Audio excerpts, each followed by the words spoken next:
Hi, I'm Reggie Turner. I'm here with Jim Miller, and the FlipSide starts right now.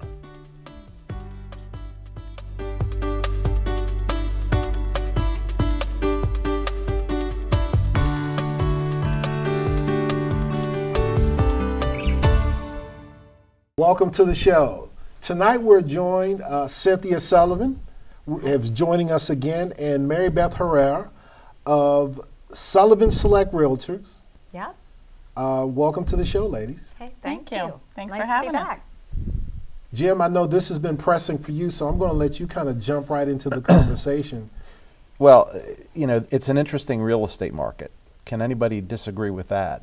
And we see all kinds of ads out there. I was mentioning to you, Cynthia, before the show that I get things in the mail every day. Do you want to sell? Do you want to sell? Including magnets that I can stick on my refrigerator. I know, but that's you another shouldn't be story. swayed by that. No, I have to get by the magnet. But tell me about the market. It's crazy right now. I mean, is it a buyer's market, seller's market? It's a seller's market.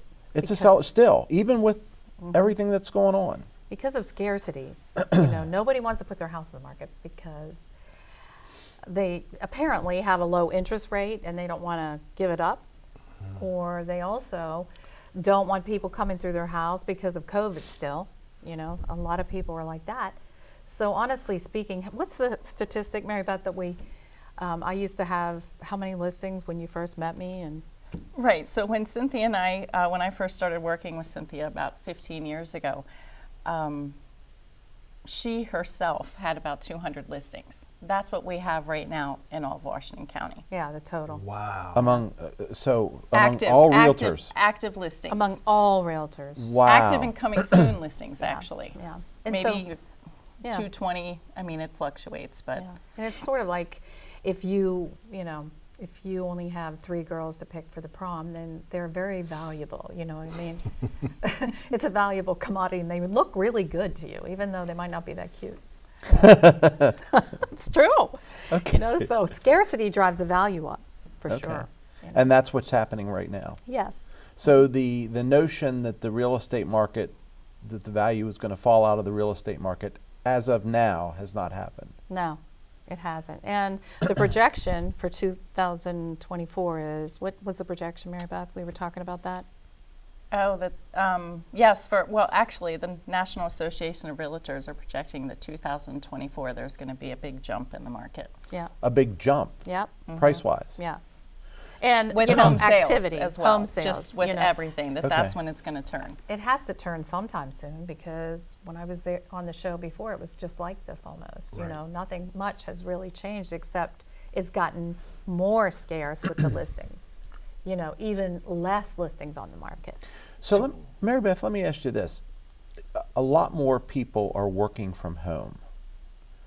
And that has, in theory, incented people to move out of the city into a more suburban or rural market. Do you find that a lot of your buyers are coming from out of town, or is it mostly traffic within town looking to move up, move down? Yes, a lot more buyers are moving to this area because they can get a house that for a bigger home. For less money. So this is now are the market conditions in the city markets different than ours? Is there still a supply shortage? Absolutely. We have an office at at the Bay, and waterfront properties, honestly speaking, used to be a ton of waterfront properties. Right now, there are 2 active waterfront properties in Queen Anne's County, where our office is, where our other office is. And that's just like crazy. Wow. Almost like unbelievable. And there are people calling me to sell their house, but they're like, we're not quite ready because we don't know where we're going to buy. And if we buy, the interest rate's going to be so high. And our interest rate that we have on our waterfront property, which their waterfront property is worth like $2 to $6 million because it's waterfront and it's scarce, you know? So they're like, we don't really want to give up our low interest rate for another house, even if we're scaling down. We don't want to do that because it will pay just as much for less house because of the interest rate. It seems from everything that that you ladies are sharing with us is that this is a really challenging market for buyers because not only are interest rates inflated, home values still continue to rise because of the scarcity. Right. Yes. They're not rising a lot. It's like 5%, right? Yeah. Still, or a 5% little on top under. of the increases we saw in the last couple of years. That's still. Yeah. I mean, what is the 3-year average home price increase? 20-something%? You have those statistics. I think you're right. I you mean, know. it's high. It's like crazy. You know, I know that that's another reason why people aren't buying. They're like, maybe the market will get softer. Maybe it'll get, you know, it'll change. And I only say that, and I didn't do the numbers in my head, but I only say that because I got an appraisal on my house 3 years ago, and then a year and a half ago, and it was up $50,000 or $60,000 in a year. Yeah. Significant. I know from experience that just about daily I get phone calls, robocalls, or phone calls Yes. from folks asking about my rental properties if I'm looking to sell. Yes. So I would imagine that those phone calls are speaking towards the scarcity of investors, that there's not a lot of inventory out there for them to. Yeah. So they're trying to manufacture leads as best they can. Well, the thing that's happening, I think, is the stock market is totally volatile. You Yes. know, my high school boyfriend was the chief economist at Bankers Trust, and he, you know, I keep asking him, you know, what stocks should I invest in? And he's like, I could never tell you that, Cynthia, because I just don't want to hurt you. You know, and one day he called me up and he said, oh, go ahead, buy Google right away, buy it today. And I was busy, so I didn't buy it. The next day he called me, he's like, you didn't buy it, did you? And I'm like, no. He's like, thank God, because I wasn't right. And he was on CNN and MSNBC and all these places giving his advice about the stock market. So the stock market is, you know, like a gamble. Yeah. If real estate, there's only so much real estate. And the truth is, that right there is why you should invest in real estate, period. There's only so much of it. You know what I mean? And now it's scarce. If you buy a house that needs work, like my husband and I bought a house at the Bay like 5 years ago that needed work. We paid $700,000 for it, but now it's worth like $1.6 million. You know what I mean? Because we fixed it up a little bit here and there. It was the location. And that's like if you're a first-time home buyer, you shouldn't buy something that's brand new or fixed up or something. You should get something that needs a little cosmetic work, you know? So with all the challenges that we're talking about in the real estate market, speak to us about the value in hiring a realtor for your real estate needs. Well, we know the market. We can help them with pricing. We know the trends. If there's certain things that they're looking for, we have access to we have many tools where we can help them find the home that they're looking for. And the truth is, if you're going to sell your house and you're going to try to do it without a realtor and you're going to put the for sale by owner sign out there and you have a price in mind and they call you on the sign and they're like, oh, can we come and look at your house? And you tell them the price. You tell them, you know, come on in, look at my house. And they're like, oh, I really don't like the color of that wall. I really don't like this carpeting, you know, and I think the price is too high. They're never going to speak to you that way. They're never going to want to hurt you. You know what I mean? The person that's in the middle, the real estate agent, the big, tough negotiator, gently finds out what you want and gently finds out what the buyer wants and reaches a meeting of the minds. You know, it's really fun to do. That's the art of it. Yeah, it's just Clearly. fun. But you have to do it in a delicate way because you have to try to really feel the feelings of the people, you know, the seller and the buyer. You don't want to make anybody mad. So just like with every business, it's about relationships. Yes. Yeah. So And in understanding people. You know? So in Washington County, although obviously there's an influx of people from the urban areas, we don't have the level of salaries. Our income, nationally, if you look at certain sectors, incomes jumped significantly. I know in the tech sector where I work, officially, we saw 30-40% increases in 1 year. Right. We don't see that here. All of that to say, is there an affordability crisis in Washington County for people that have lived here and work here and are looking to buy a home? I don't think so. I mean, because if homes come on the market, people are paying the money, they're buying, and the affordability. I see people coming from out of town, but also people in town paying cash, Jim, honestly, paying cash because they take their stock money and they're putting it into real estate because they're like, you know what, I'm worried about that investment that I have in stocks and bonds. You know, it's like going like this all the time.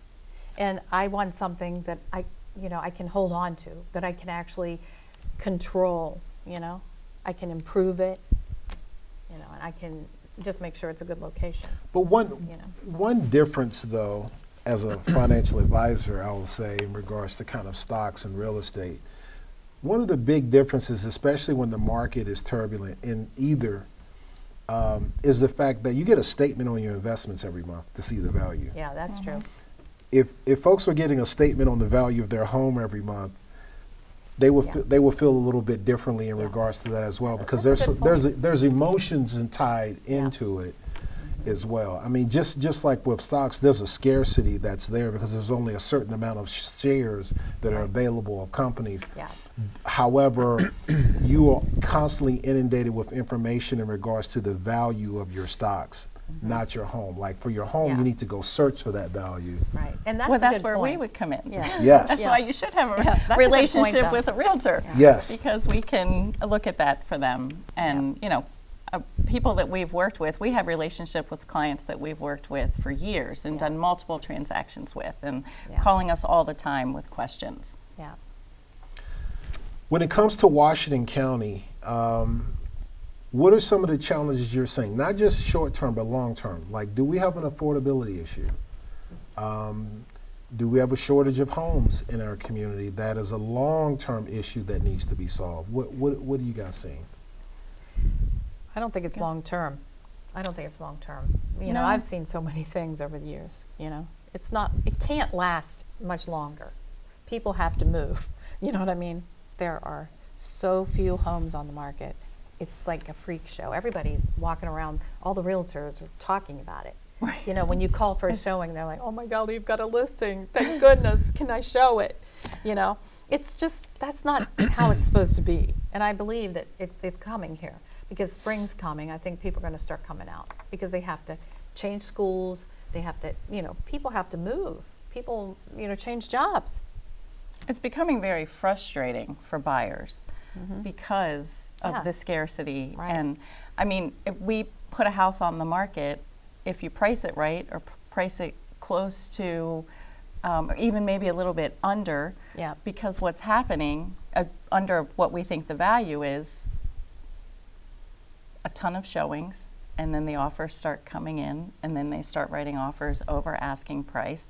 So that is very frustrating to buyers because where do I need to be? Right. And have a bidding war. Yeah, it's still happening. And that's still which going is on shocking. today. Oh, Yeah. yes. But It's happened to us twice this yeah, week. but we try to, sometimes here's what we do. We try to price it higher, because we're like, okay, there are no houses like this. If you want a house like this, you're going to have to pay the price. So and our job, isn't it, as real estate agents, is to get the most money, So we just bump it up, bump the price up a little bit higher than the appraised value because we do a comparative market analysis and we bump it up. Because we think, okay, scarcity is going to drive it up and the people are going to do it. Well, even in this market, people aren't overpaying. They're still not overpaying, are they? They just aren't. They're still discriminatory, and they look at what they've got and they just try to find something else or wait. Well, some of them may have been around in 2007, 2008, the last time real estate prices jumped so quickly.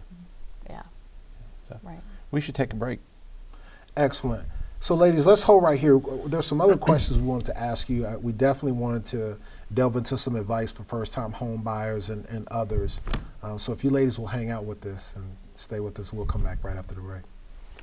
All right, stay with us. We'll be back with more after the break.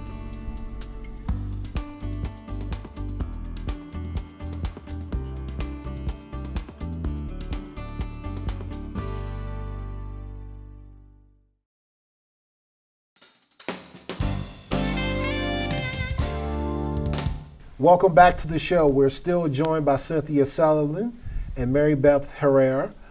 Ladies, Jim, I'm gonna let you take back over. I know you have some burning questions there that you want to ask. I do in have regards some to the real burning estate market. So, I know the process changes over time. What does the process, if I came to you today and said, Cynthia, I want to sell a house, what are the steps I have to go through? What can our viewers expect in terms of how it's going to work? Oh, well, the first thing is I would go to your house and I would look at it and I would tell you things about it, such as, but not limited to, the entryway.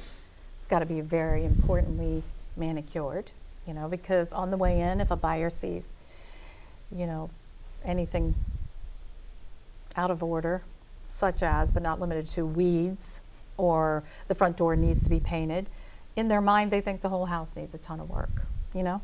So I'll tell you about, you know, what you need to do there, and if I go into your house and there's a ton of clutter, I'm going to tell you that. And maybe if you have some really funky colors, I might suggest that you change them to neutral. And then I do a comparative market analysis. But the truth is, if a seller says to me, well, I don't really want to change anything, you know, I just want to sell it as is. Well, I do the comparative market analysis based on what you just said. You know what I mean? That's going to bring the value down.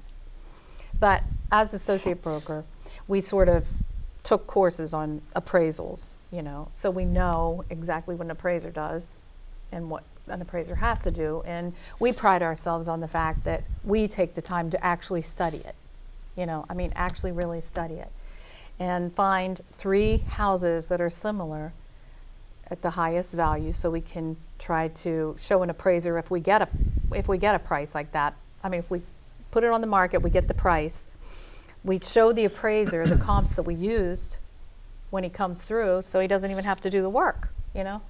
He's like, oh, thanks for doing that work, you know, and it usually appraises for what we suggest. But that's what you do. You get the appraisal, and then we start getting our photographer to come in, and he does all kinds of walkthrough videos and aerial things, drone shots and everything. And we have music now. The latest trend is for us to walk through and the camera to be on us and everything. We're like, we don't say anything, we just go. And it's really pretty awesome. So Okay. that's what we do, and you know, we put it on all of our websites, and we have a big marketing plan, and it usually succeeds. Let's talk about the website. So there are, and my house must still be on a website because Yeah, that's people- why I'm getting these calls. yeah. What are these websites? Tell me where my house is going to show up if I put it in the market. A lot of places, a ton of places. There are certain places that I actually put it on, but the truth is there are other places that,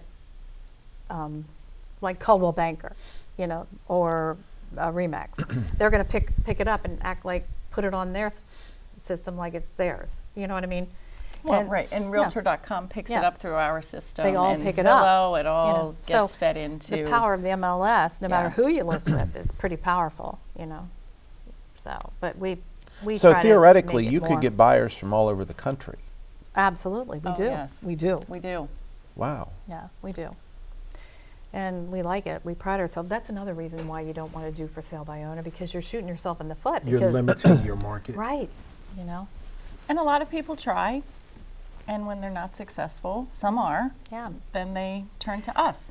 And I think if you're going to be a for sale by owner, you should get a realtor who has a good track record to come out and tell you what they think the price is. Okay, so because Will they do that? yeah, sure. I mean, a comparative market analysis is free, and it you know, I don't mind doing it for people for their own benefit, just on the premise that they may someday want to, you know, sell. It's Now, let me okay, ask you this. you If know? I put my house on the market and you have a buyer and you see my house is on the market and you bring that buyer, is there anything in it for the realtor at that point? You mean for If sale? you're If the- you're a for sale by owner? Right. Oh, no. Only if you say so. Okay. Only the realtor would call you and say, "Would you mind signing this paper? I'm going to bring my buyer," and you would say yes or no, Okay. and the commission would be sort of negotiable. Okay. Like a Talk- one-time showing agreement. Yeah. Okay. Talk to me about commissions. What is the range? What should people look for? What should they avoid? Well, the standard commission is 6%. I have a story about that. So one time, And I would like to tell you, we always reduce the commission if we sell it ourselves, and we usually do because we get the call because we put the ads out, and the ad has our number, you know, our cell phone numbers. But one time I had, this is what makes me tell you for sure that reducing the commission, even in a scarce market like this, is not a really good idea. I had this guy called me at a farmette. He's like, I don't know why my house isn't selling. And I said, well, you have it at 5%. And he said, my wife died and I don't even want to live here. Please, you know, help me. I heard you can help me. So I said, well, you have it at 5%. You know, maybe we could, you know, put it up to 6. He said, hell, heck, put it just at 7, you know? So I put it at 7. One day later, I didn't even get my marketing out. I didn't even get my pictures done. I got a full price contract, and this thing was on the market for almost 2 years. And so I thought, well, you know what? I didn't do much and I didn't spend much, so I'm going to bump it back down to 6 and nobody will ever know. That agent called me like 15 minutes later. He's like, Cynthia, you know, I have a printout that says you're going to give me the, you know, 3.5%. You know, so you can't try to do that to me. And I'm like, I'm sorry, I didn't realize you noticed it. He said, that's the only reason why I even did it. So the agents are walking around with a printout that says how much money they're going to make. And they're making decisions on They're what making they decisions. Well- I mean, they can't do that. You're not supposed to. It's called steering. do that. You're not supposed to do that, but they do. There are a lot of things you're not supposed to do, but Yeah. money drives the world, right? And that's why we suggest 6%, but it's totally negotiable. And It is. if you. But what I'm hearing is, if you negotiate it down, then the other realtors who may look at selling your property may not pay it as much attention, because they're not going to, regardless of the fact they're not supposed to. If you reduce commission, yeah, Yeah. they're not supposed to.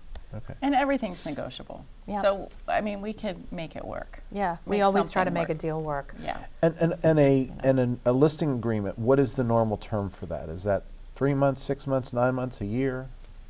The standard real estate listing is, here it is, I just so happen to have it, is 365 days.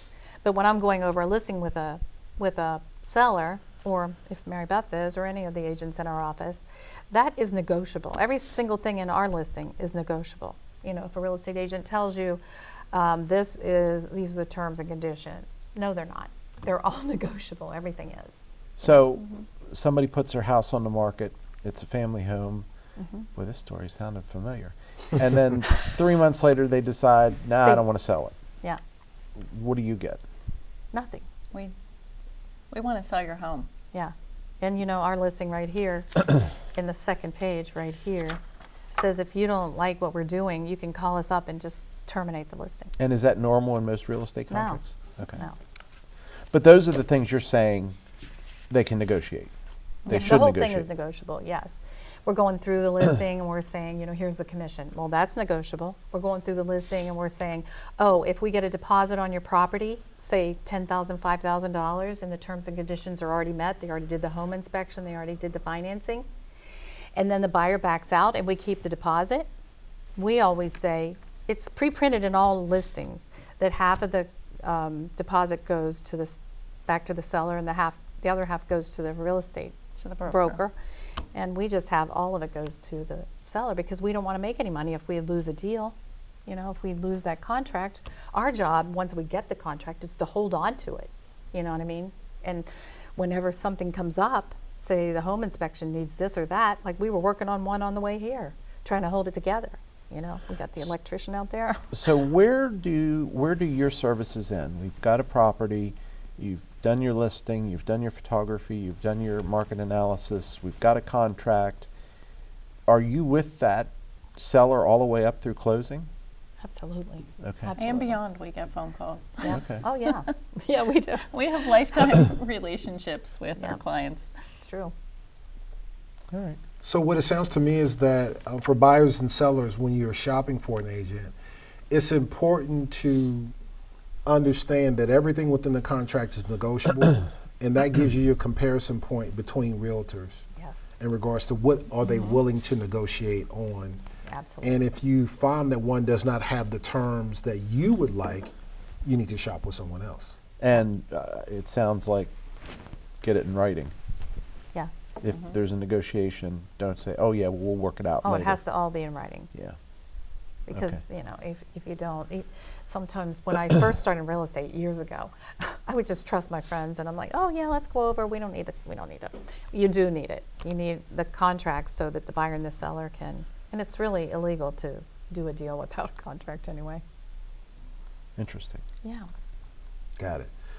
Ladies, we want to take another break and then come back, and we have a few more questions for you before we let you go. Is that fair enough? Fair enough. That's All really right. good. Excellent. Stay with us. We'll have more after the break.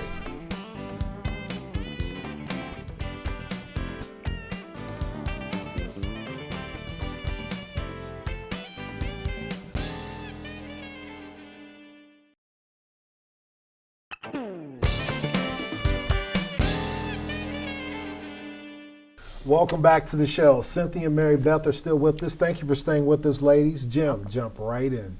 So, my question: if you were to give advice to first-time home buyers, what would it be? Do you want to take it? Go ahead. I'll jump in. I just think the first thing they need to do, you can jump into this, the first thing they need to do is talk to a lender, and 3 lenders really. You know, it's better to talk to 3 lenders and ask them what you can afford and ask them for a truth in lending statement, because all the different truth in lending statements, you know, might be different in their fees. You could save a lot of money by doing that right there. Yeah, shopping around and getting pre-approved. So Right. we know moving forward how much you can Right. afford. And you Okay. need that if you make an offer When you anyway. make it, yeah, You know? you have to submit a pre-approval letter with your offer. Right. Okay. What about those that are looking to downsize? Well, actually, let me ask both sides of that: downsize or grow. Yeah. We have new babies coming, or Yep. we have empty nesters. If you want to, you know, you have a big, you know, you have a family and you want to expand it, you should get a house that is expandable. You know what I mean? Something that maybe has room to make addition, or a room that has a basement that's a walkout so you could finish that. Because if you have a basement and you finish it and it doesn't have a walkout, a door and a window to the outside, then that finished square footage is not going to be helping you at all. You know, because the With your appraiser won't value. count it as finished square footage. So don't finish your basement if you don't have a door and a window to the outside. You know? Really? Oh yeah, don't do it. Or else put a door and a window to the outside while you're Okay. doing that. I mean, you may need the space, so I mean, it's Yeah. definitely, don't go overboard. Right. Right. So if you need the space for the kids, a rec room, Yeah. something like that, sure, but don't, you know, put in a marble, you know, shower and go really high end, because Right. you're not going to get the value back. Right. And I have a lot of people who want to downsize, but they're hesitant to downsize. Like they got this Mortgage house, rate. and they got the mortgage rate, and they're like, hey. They're at 2.3%, buy that. and they're looking at Yeah. 7. But Right. if you don't get this price for me, I don't want to do that. I have a lot of that going on. What about for someone like myself? So I have a family. I have 3 daughters in various stages of Awesome. college, and then I have a young son. But I'm always mindful that my mother, who lives 4 hours away, may want to come live with me or may need to. So I'm always thinking of, would I be able to add on to my own home for my mother if she chose to come here and needed to, or if I needed to sell my home and look for another property with the in-law suite? What advice would you have for someone that would be in that situation? I just think that in this particular time frame of your life, the cost of materials are so high, it's better to just sell and just buy something bigger, you know, because that's why people aren't building also, you know. So that was one of my questions. So you're not selling a lot of new real estate. No, I have one, that's it. One. Yeah, one under In what contract. period of time? Since January. Really? Nobody's buying new. Not that I know of. Anybody buying I new? don't have any. No. People are just realizing, well, they'll be like, oh, we want to buy this lot. They'll put a contract on the lot, and then they'll get the builder. And then they're like, hey, we don't want to buy the lot. You know, because, Are you still seeing issues in regards to delays in materials coming in for the build? yeah, Or is it just that the cost is so exorbitant right now? it's the cost. It's the cost. And it is the appliances. You know, you can't get them. No. Yeah. So it's So all that. a little bit of both. And so the whole thing is a little bit strange. Actually, the most strange market I've ever, seen, and I've seen a lot of stuff. I saw a market where I lost commission checks because there were so many sales during the Bush administration, But we're hearing it from everyone, from the Yep. title companies, from the lenders. Yep. I mean, Yep. it's Title the companies are hurting inspectors, for certain. everyone Yep. Lenders in the business. calling me up. Lenders And it's are not like, because there's not demand, it's because there's not supply. yeah. Yes. Interesting. We have a lot of buyers. So we're in Yeah. a situation right now in regards to the economy.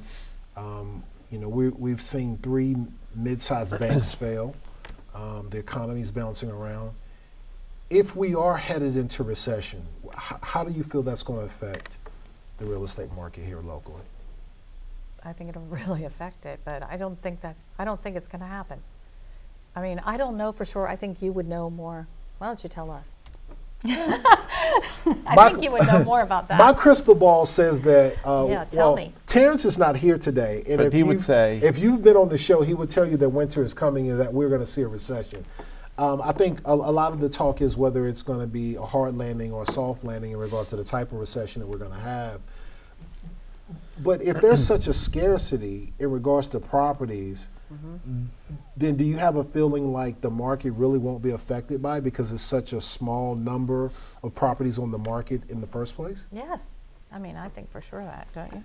Yeah, and that's why, I mean, the statistics from the National Association of Realtors, I believe that's why they're saying what they're saying, that there's going to be a jump in 2024. Right. Because where else can we go? I mean, we're so low Right. now that, and if interest rates do start to come down, which I've heard a little bit of talk of that after this next, Yes. We're Increase. looking for 25 basis points the next, but Right. then after that, it's That- looking for interest rates to start right. going down. And that will So be nice. it will. I mean, that's definitely going to help. So it's going to help the buyers. Oh, absolutely. So, and that's kind of one way of fleshing out the market, right? Mm-hmm. If we do see a slowdown in the economy, it will help the buyers on the other end.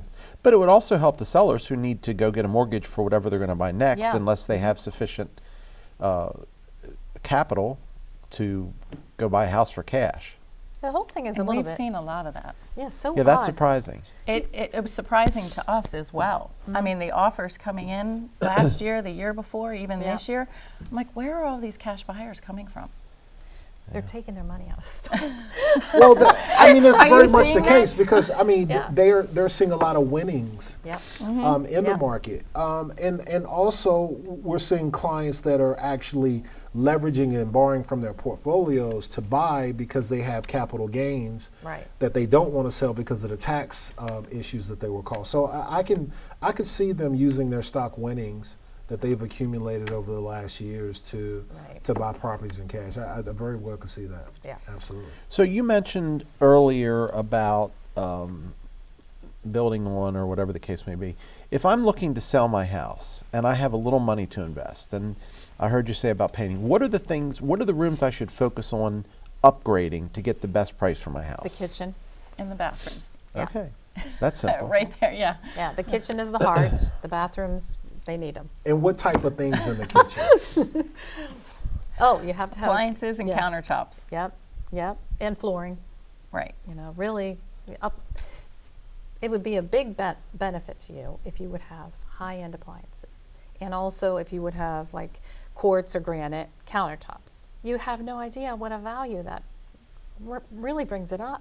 And also some clients have just changed their knobs, and it's Yeah. made a huge difference. Yeah, It's we like went to a big it's like they house. redid the kitchen. We went to a big house that we have listed together, and it's like almost $1 million house. And Marybeth said, well, the kitchen needed a little bit of this and that.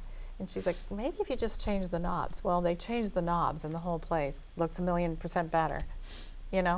It just blended in much better with the appliances and everything.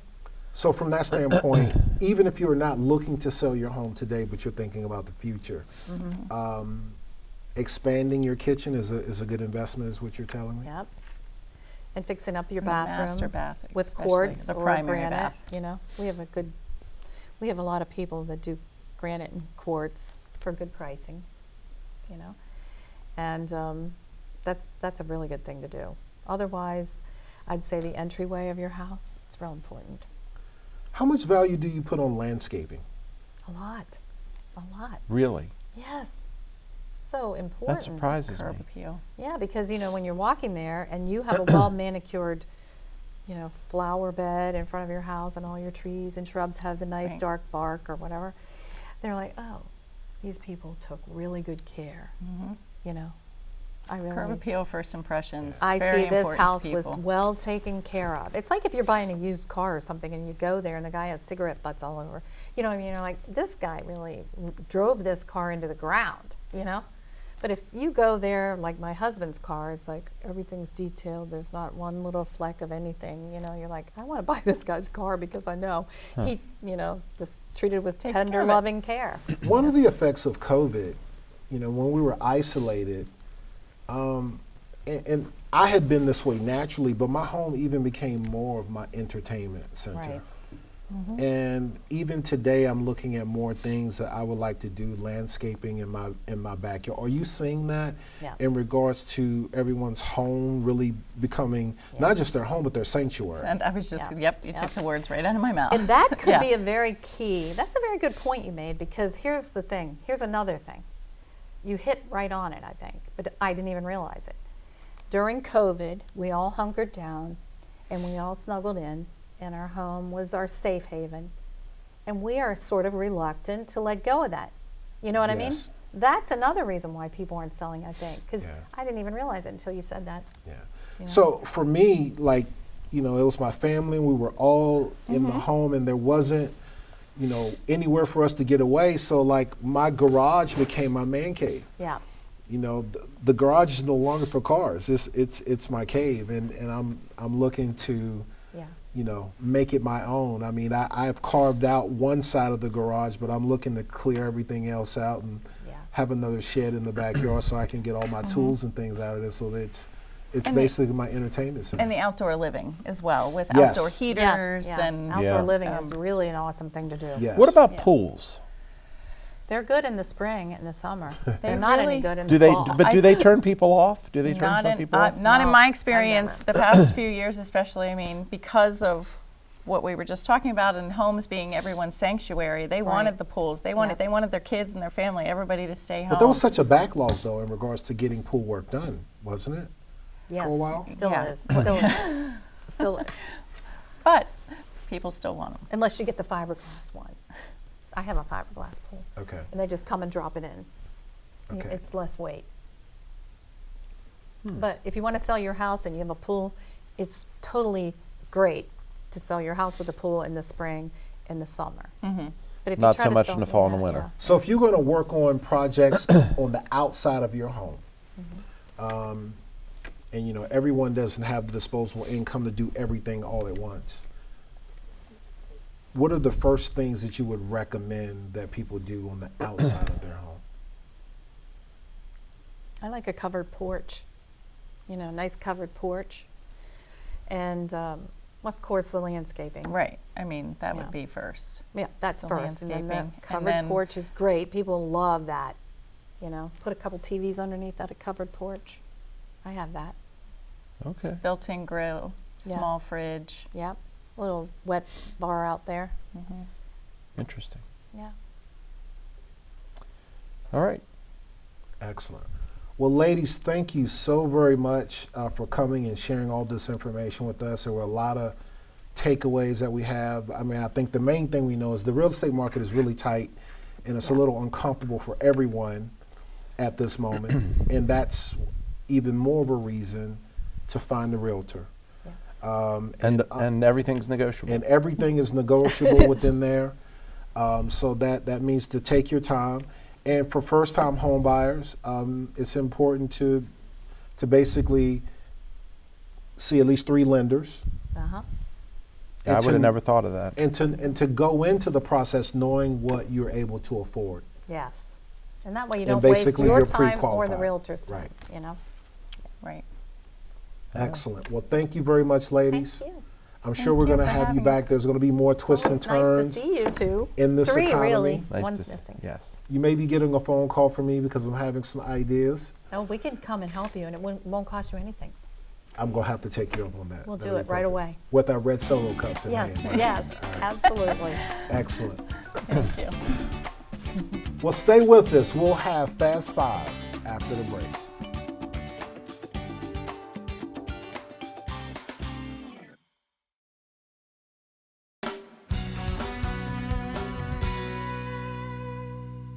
Welcome back to the show. We're going to jump right into Fast Five. Jim, our first topic up. I have run my last election. Senator Ben Cardin of Maryland won't seek a new term in 2024.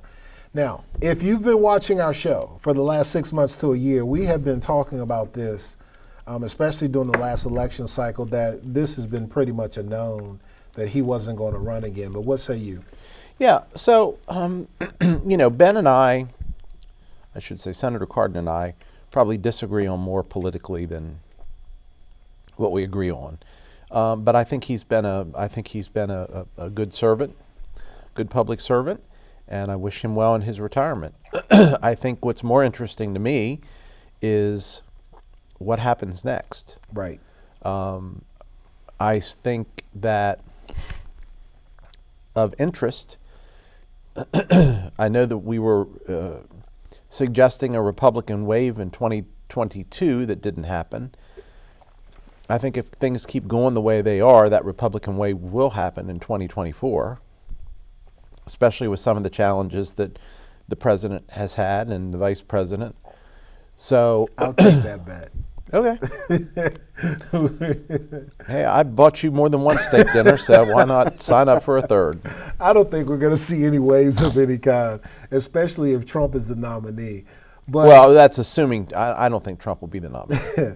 but in regards to Ben Cardin, we've talked about this, and we really didn't talk about Senator Cardin very much. We just talked about the jockeying and positioning that Congressman Trone has been doing, because we know that he's going to be at the top of the list of those that are running for his seats, and he's going to have more money in the race than anyone. But it's going to be interesting to see how this shakes out.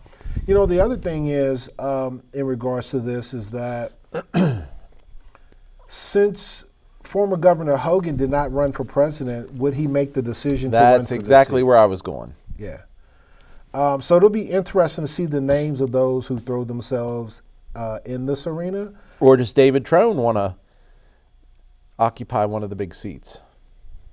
I think this is the big seat that he's been vying for. The thing is, unfortunately, at this stage of politics, it's going to be about the money.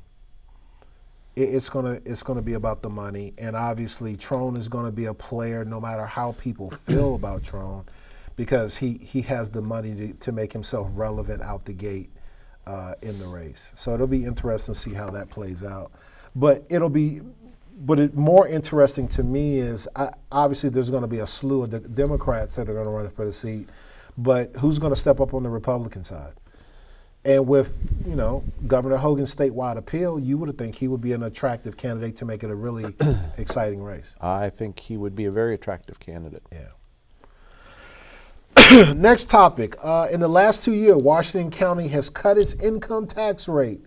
Was that a mistake? Now, Jim, we know that there was some mouthing going back and forth in regards to this, in regards to our county commissioners last time.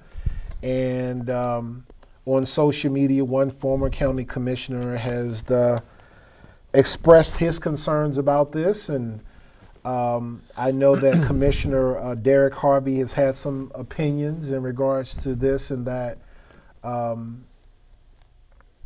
he think that lowering the tax rate was a mistake, the cuts that were made last year. And on social media, the former commissioner is calling him a rhino. Right. So it seems like this argument's going to gain some steam, and we're going to be looking at this closely. But what say you? I say, what happened to the $37 million surplus? I'm not sure. Well, I know they gave a good amount of money away to nonprofits. And not that our nonprofits are not deserving of that. But you addressed that, though, when we were going through the list or talking about the money that we're going to give away. I remember you talking about that as a concern. Yeah. As in, if that should be the case. Because Terrence tells us that winter is coming. Now, the only thing good they have coming or in their favor is the fact that as Cynthia said, property values are still significantly higher. They're continuing to rise. Right. Right. So, how do you feel about this? Do you feel that the county commissioners that did not support this cut, do you feel that they're rhinos? No, Are you into this labeling game? No. In regards to this? no. And the impact to taxpayers was a rise in, was it roughly about $30 per taxpayer? Something like that. 30 or 47 runs in my mind. I don't know why that number runs in my mind. But yeah, it wasn't significant. Well, it looks like on this issue, Commissioner Kiefer and Commissioner Harvey are on opposite ends of the spectrum in regards to these tax cuts. Where do you lay on it, Jim? I am not a Republican that believes you should always cut taxes, because at some point you can't do that. I am a constituent that believes that we should continue to grow our county, smart growth. I am a constituent that believes that we should not, there are some areas that we're in right now that we should scale back. I am a constituent that believes that, and I believe it was Commissioner Harvey that said this, which I had no idea, apparently there's some unfunded liabilities out there. That needs to be addressed, for sure. And if that wasn't addressed when we looked at the $37 million, one would have to ask if that $37 million was at some level an election stunt to allow previous county commissioners to get reelected. And I'm not saying it was, I'm not saying it wasn't, but it's very odd to me that we went from $37 million in surplus to now all of a sudden we don't know how we're going to make ends meet. Yeah. So I'm looking at this, and on average, the lower rate was about $33 per taxpayer. That's what basically what the CFO is saying in regards to that. Okay, $33. $33. So we per were both taxpayer. off. Yeah, but again, But that's on average. on average, And so, from the standpoint of if it's a property tax, if you've got a lower end home, a lower value home, yours might be less than that. If you have what I think has become the normal home in Washington County, it's probably going to be far greater than that. yeah. And what they're projecting is that next year we're going to see a budget deficit And as does property that values level off. right? And does that deficit make any assumptions about the state of the economy otherwise? Because we are seeing layoffs, and traditionally we have been a lagging indicator. That's what of- Julie Rome told. Right. However, with more of our workforce working here and working from their home here, but working for a company that might be in a market, a commercial market that is a leading economic indicator, how does that change that paradigm? And one thing that we didn't ask Cynthia and Marybeth is that if there is an economic slowdown, considering the fact relative to the metro areas, would we be a beneficiary of the fact of more people wanting to come to our community because you can get more house? And I did ask something like that, but yeah, I think we are. And she confirmed that she has a lot of out-of-town buyers that are coming into the area. So I just wonder how that projects itself into it. So, But the other question is, what percent of our tax base is based on commercial real estate? And how is that impacted? Because we know commercial real estate is the worst place to be in the market at this point, Right. according to everything I've read. Right. That's why a lot of companies are trying to force you back into the office. Right, because they have Because leases they need to pay They're for. holding on to a lot of commercial real estate. Right. Absolutely. Jim, my third topic is in regards to Hagerstown, the city of Hagerstown and council and the mayor. No tax rate jump is being eyed by the city, but your property tax bill may go up anyway. Well, and that's just the situation we talked about. The property tax bill is going to go up because the housing values have gone up. Right. And what is it, a three-year average that they use for that? So, I mean, that's going to happen. That's not an if, that's a when. Right. It would be interesting to see what their projections are, because one has to think that if the county is projecting lower revenues, the city is as well. And I don't see addressed in here any potential revenue issues from the city. I don't remember the numbers. I remember us talking about it with Terrence on the show, but if I remember correctly, the city itself has not raised taxes in a significantly long time. That's correct. Do you find that that's problematic? As long as they're providing the services they need to provide, no. I think that's efficient. Do you think that's going to come back to bite them in the butt at some point? Well, I think that, government is not in it for the profit. So unless they have to spend the money, I would argue they shouldn't raise the taxes. Okay.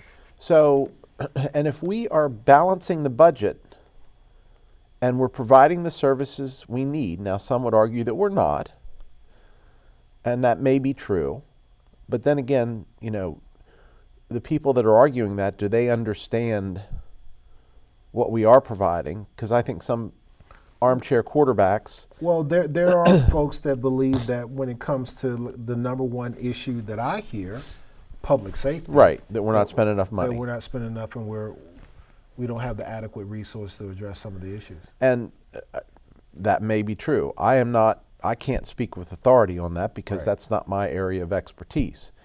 But at some level, we've got now a relatively new police chief that's not asked for, or at least not that I know of, a significant increase in complement among his officers.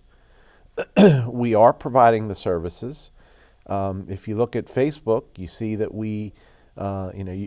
I could argue that I want to catch these people before they go do their bad stuff rather than after, but they talk about 1,600 calls in a week and so many arrests and recapturing all of this stuff. And the drone program that they have to catch the, Yeah, that's kind of cool. but it seems to me a low-cost way to monitor that problem, and low risk, right? As opposed lower risk, because you don't have officers chasing, folks through the streets, Right. In regards to that type of activity. So, Exactly. Yeah. Next topic. Here's a big one, Jim. County's future water demands expect to cost up to $100 million. Yeah. Where's Can Ron? can that break the bank for the city and the county? Yeah, where's Ron Bowers when you need him? Ron has been, whether you like Ron or you don't like Ron, nobody can say that Ron Bowers has not been on this issue for the last 10 years. And if you look also, the reason Ron got more or less tossed out of office way back when was because he did all of these water sewer upgrades that have lasted now going on 40 years. So it probably wasn't a bad investment at that point. Maybe we overbuilt a little, but we didn't overbuild a lot. And now we're at a point where we need to build again. And yes, that's a significant number. Again, I'm going to go back to the $37 million. I don't know what part the county plays because it's the city water system, right? I don't know what part the county pays, but I would argue that $37 million surplus might help fund some of this $100 million, and I've heard estimates as high as $250 million for these upgrades that we need to do. Well, one of the things I found interesting is that the growth that they're expecting to see in the county between now and 2040, where they're expecting another 20,000 people to have moved here Yeah. by then. And this is something that needs to be addressed. It absolutely needs to be addressed, and it needs to be addressed not only from the residential side, but also from the commercial side.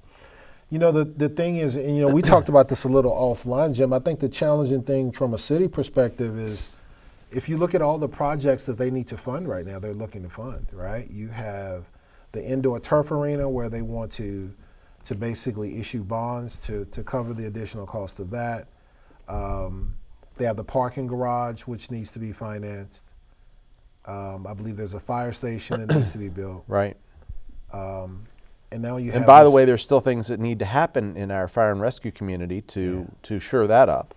and now you're looking at this $100 million Or more. so, or more price tag, and how that divvies up between what the city and then the county is going to be responsible for. The city was trying to do a maintenance effort at the treatment plant here Monday night. They had to abandon the maintenance effort because the valves, some of which were installed in the 1920s, they couldn't get to shut off. So there's, I think, more problems there than we're even aware of. Yeah. So challenges ahead, and By the way, the financing to get it done. any is an one of issue. these you can expect will reappear on this show as a full segment, because there's a lot of meat here, and we're not giving it justice in a fast five, but we need people that can speak with better authority than we can on these. Absolutely, absolutely. And our last topic, Jim, I guess you want to consider this as our fun topic for today. Middle school student allegedly sent home for refusing to change shirt that says there are only two genders. So, Yeah. so this 12-year-old's freedom of speech was attacked, huh? How do you feel about this one? What say you, Jim?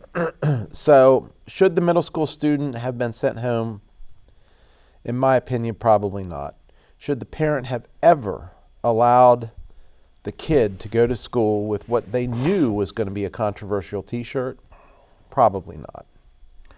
In today's age, this is something that could be seen as bullying in regards to this shirt. I'm just saying that's just the environment that we live in.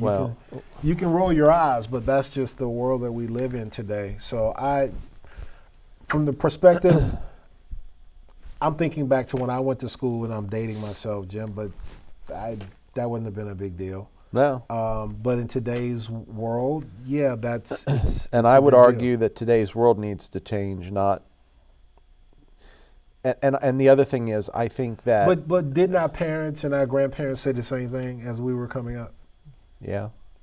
And about some of it, they were right. But it's just a function of the times, though. So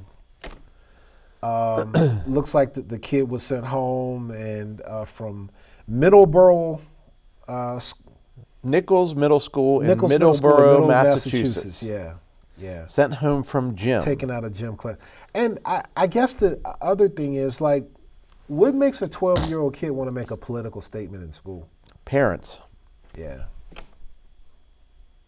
You know, I want my kids to be political.